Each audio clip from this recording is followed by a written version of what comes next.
ఇచ్చిన పోస్ట్ కాబట్టి ప్రతి ఒక్కరికి న్యాయం జరిగేలా ఎవరి పక్కన కూడా బయాస్ లేకుండా అందరు న్యూట్రల్గా ఉంటూ ప్రతి ఒక్కరికి న్యాయం జరిగేలా చేస్తాము.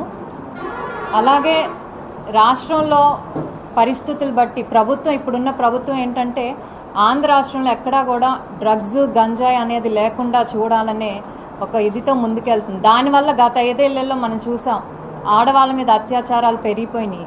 అందుకని కూటమి ప్రభుత్వం ముందు అధికారంలోకి రాగానే ఆ గంజాయి వాటిని అణిచివేయాలని ఫస్ట్ స్టెప్ తీసుకుంది. కాబట్టి అదొక ఆడవాళ్ళ మీద అత్యాచారాలు జరగటానికి అదొక కారణం తగ్గిపోద్ది మనకి. అలాగే మనం మహిళా కమిషన్ తరపు నుంచి ఏంటంటే అవేర్నెస్ అనేది ఒకటి క్రియేట్ చేయాలి. పాఠశాల లెవెల్ నుంచే ప్రతి పిల్లలకు కూడా రెస్పాన్సిబుల్గా ఎలా ఉండాలి, పరస్పరం గౌరవించుకుంటూ ఆడవాళ్ళు కానీ మగవాళ్ళు కానీ పరస్పరంగా గౌరవించుకుంటూ ఎవరిపైన కూడా అవహేళన చేయకుండా రెస్పెక్ట్ ఇచ్చుకుంటూ ఉండాలనేది మనం కమిషన్ తరపున ఒక అవేర్నెస్ ప్రతి స్కూల్ లెవెల్స్ నుంచి కూడా జరగాలి.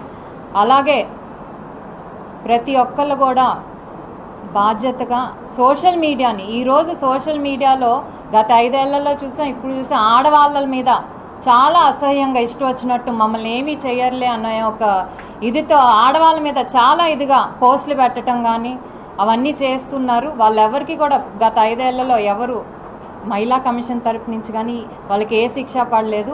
ఇక నుంచి అలాంటి పోస్టులు కానీ లేకపోతే మహిళలను దూషించడం కానీ అవహేళన చేయటం కానీ క్యారెక్టర్ అసాసినేషన్ అలాంటిది ఏమన్నా జరిగితే మాత్రం మేము ఊరుకునేది లేదండి. ప్రతి మహిళకి రెస్పెక్ట్ ఇవ్వాలి. భారతదేశంలో ముఖ్యంగా మహిళలను పూజిస్తారు ప్రతి ఒక్కరు. అది మాటల్లోనే కాదు మనం చేతల్లో కూడా చూపించాలి.